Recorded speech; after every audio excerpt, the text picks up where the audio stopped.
Hey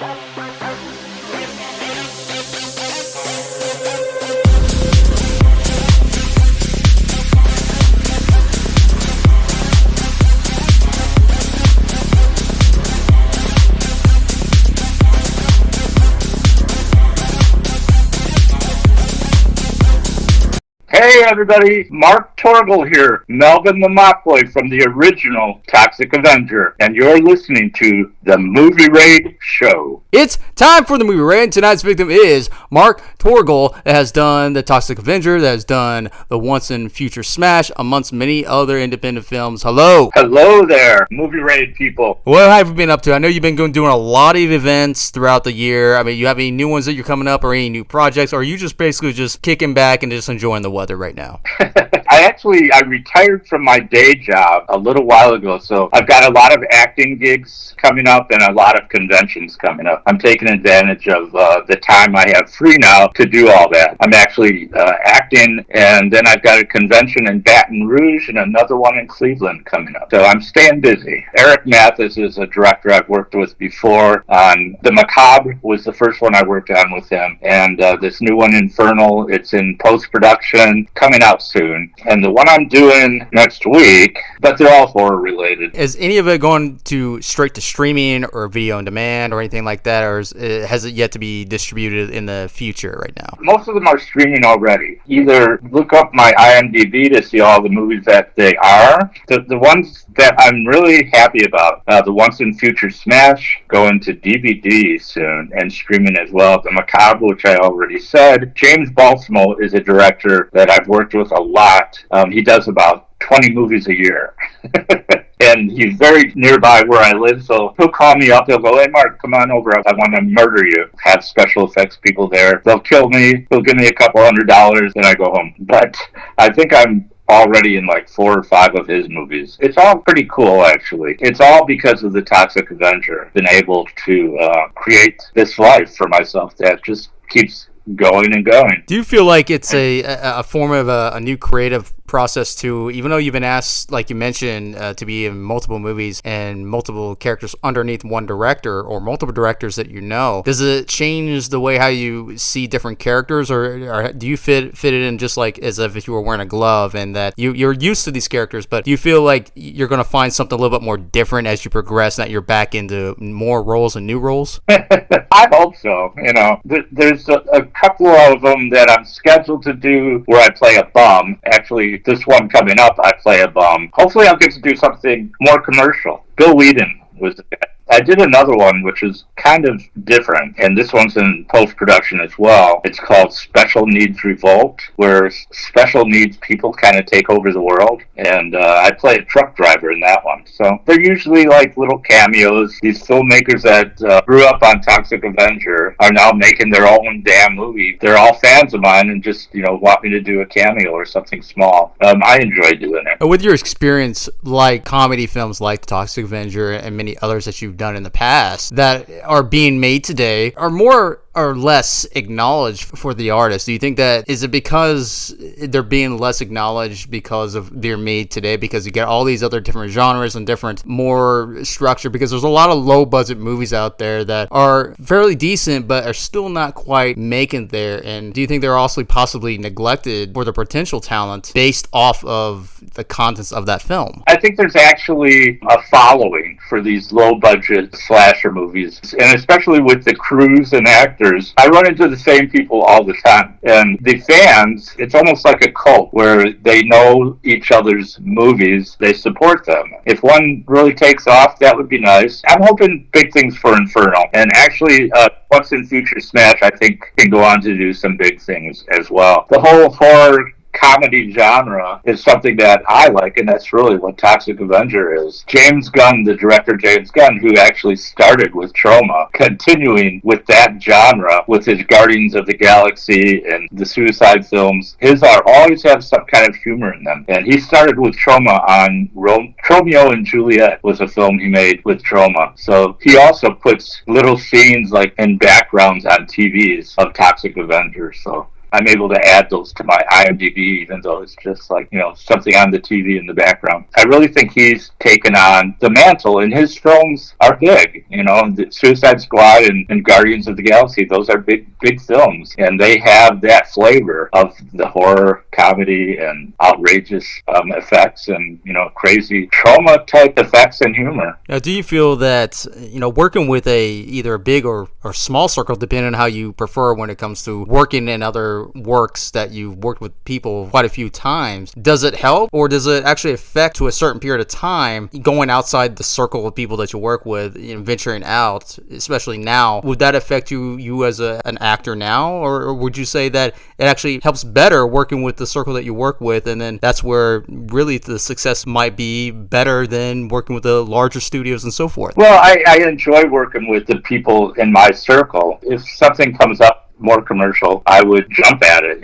Like they actually made a remake of Toxic Avenger with Peter Dinklage, and it hasn't come out yet. I was hoping for a cameo in that. It never happened, and I know Lloyd Kaufman tried to get me in there. They had their own path, and the story is similar, but really kind of unique from Toxic Avenger as well. If James Gunn calls me up, or Quentin Tarantino, I'd love to do something bigger. Sequels are usually a huge gamble, regardless of what genre it is, but in horror, not so much. Performance and whatnot, but do you feel that this is more of a cause and effect for you, like as far as the reputation goes, or how would you create yourself being known a part of that? Whenever I take on a role, put everything into it and create that character, often different than what is even written in the script. Toxic Avenger 2 and 3 were actually filmed at the same time. It was supposed to be just one movie, and Lloyd made it into two movies, and he said that 2 and 3 were the biggest mistake he ever made. They wanted me to be in it. I had moved to Los Angeles, and I read the script. I didn't think it was very good. I said, well, can you give me some money for it? And, Lloyd's like, oh, that's not the trauma way. So I passed on it. And in his book, Everything I Know About Filmmaking, I learned from the Toxic Avenger. He actually said the biggest mistake he ever made, Mark Torgl, the $50 he asked for to be in Toxic Avenger 2. So it's kind of a funny thing.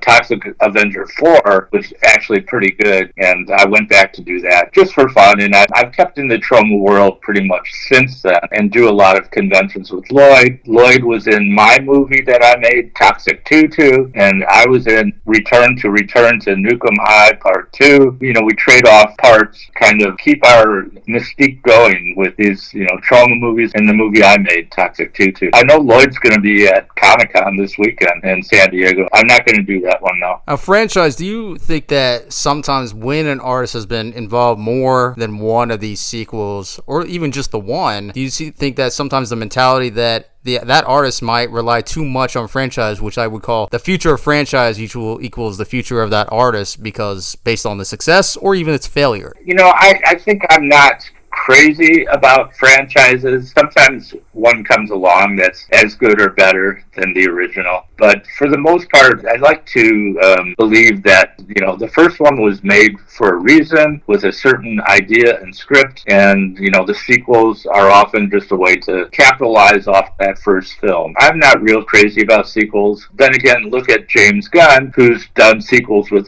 Guardians of the Galaxy and Suicide Squad, and they're all pretty good. It all depends on, the writer and the director and the talent involved. Now, when it comes to working within independent films, do you feel that there's also a severe lack of actual distributing for artists themselves, regardless of what kind of film it is within the independent? And it's also affecting artists to where they even put their own money into these films. What is your thoughts and feelings that you yourself being a part of this even now of today's filmmaking, how much of that effect can that really stretch out for you? It's hard to get mass distribution on a low budget independent film.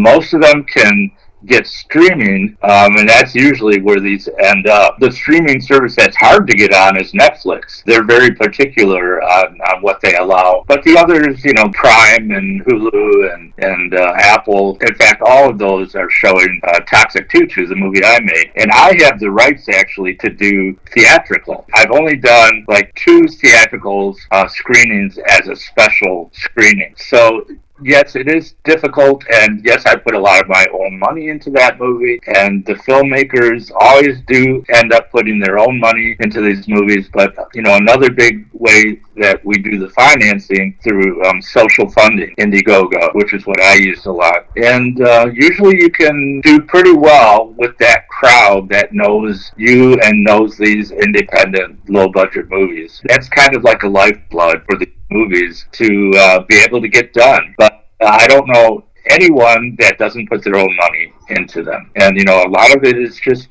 for the love of doing it and not really to make a lot of money. Nobody that has made a lot of money except for Troma.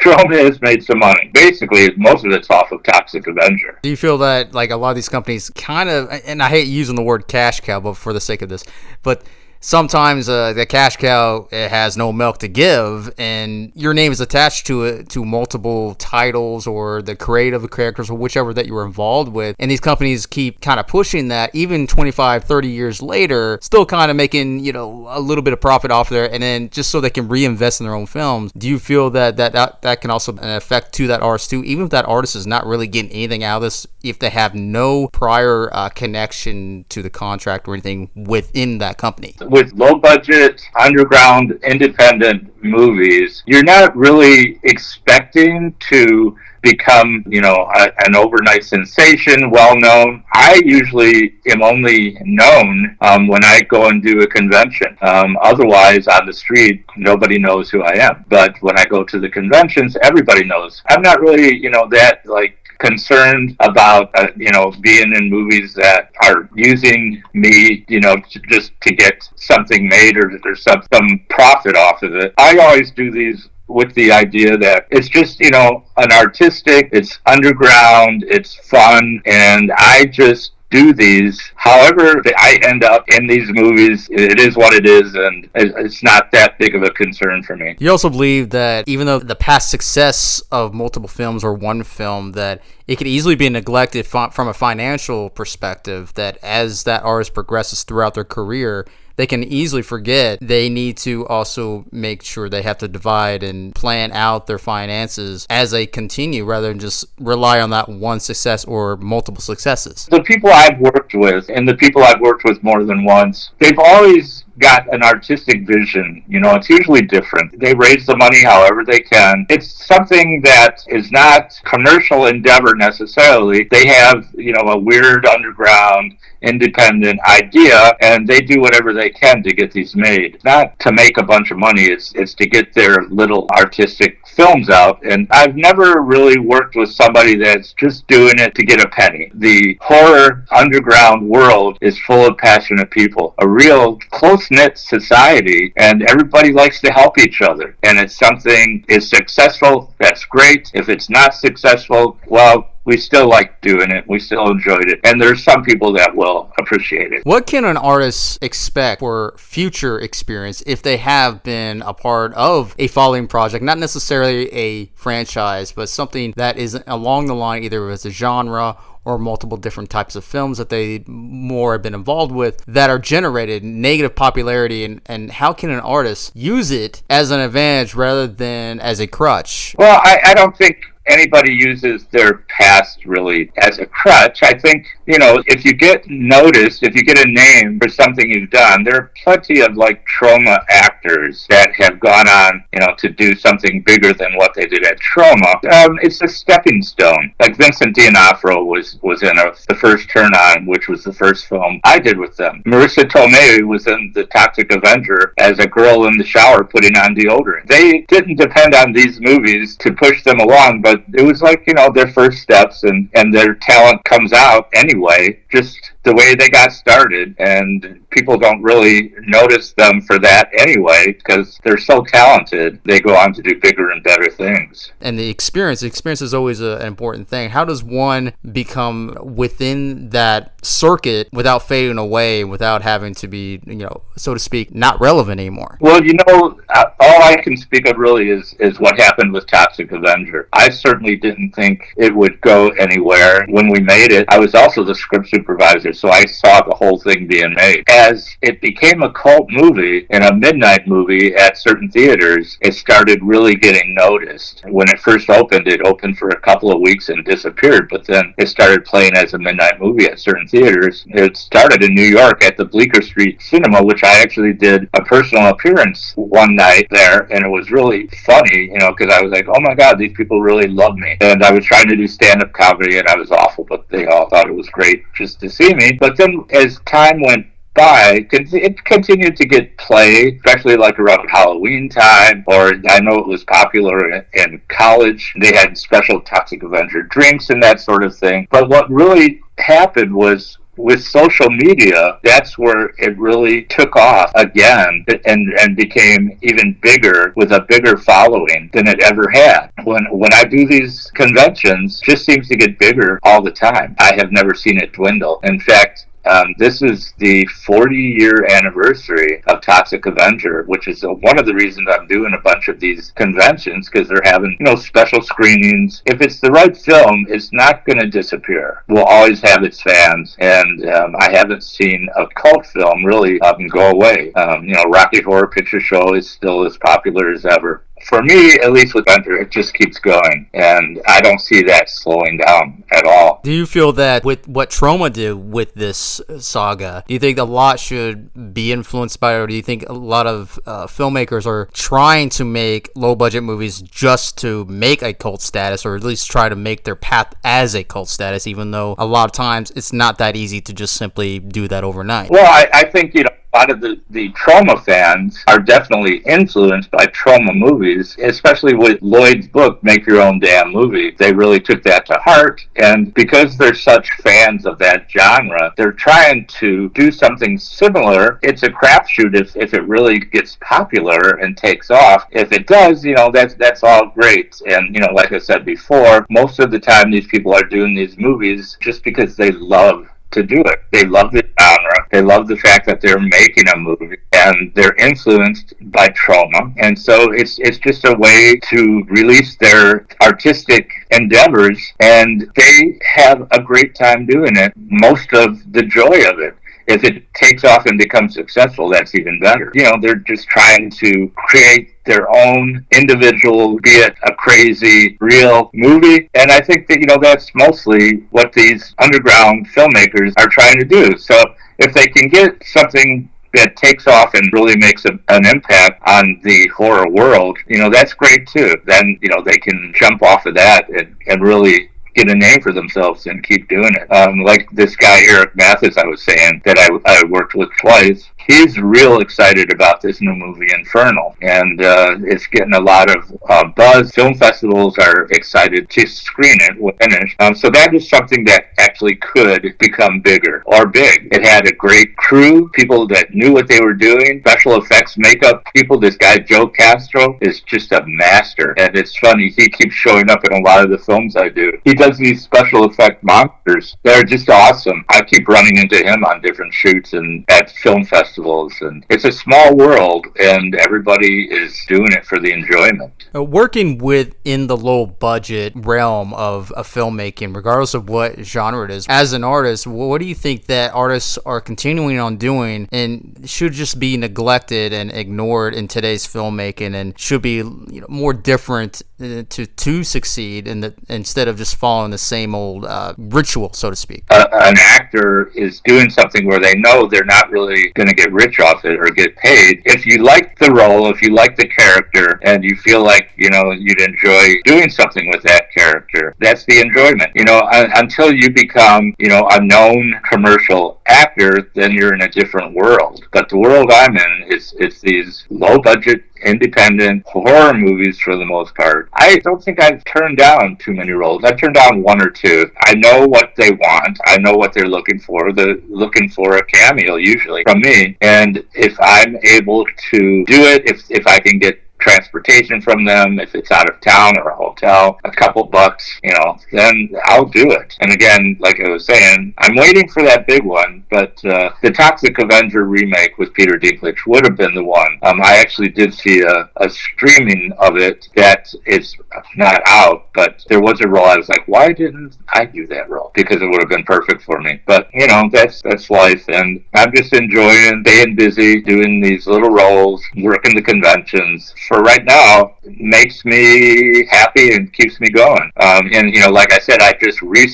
had a day job as a TV editor, and I recently retired from that. So it was really kind of hard for me to do a lot of the roles that were asked of me, especially when I knew there wasn't any money involved, because I would have to give up my day job. But now I am available like whenever I want, because I don't have to worry about losing work. I think it's just going to get bigger for me. And the more I get out there, the more, may notice me. Like Lloyd goes out to these conventions every weekend almost, and he's always showing up some of the bigger films. I'm really excited about really getting going now. Well, go ahead and plug in any websites or anything that you care to add. Check out James Balsamo, the director. I'm in a movie called Alien Danger. I'm in a movie called Slice. Very unique, and I actually think most of his DVDs are for sale, like at Walmart, which is really interesting. My movie, Toxic Tutu, is streaming, and it's also available on chemicalburn.com. You can buy a DVD. Like I said, I've got this Cleveland convention coming up August 16th through 18th. I just did a Calgary HorrorCon. Try and find the macabre. If you check out my Facebook page, just Mark Torgl, you can always see what's going on with me. And there's also toxictutu.com. That's more about the movie. Check out IMDb, everything I've been in, and everything that's coming out. Cool, man. There you have it, everybody. That's actor Mark Torgl. Thanks, everyone.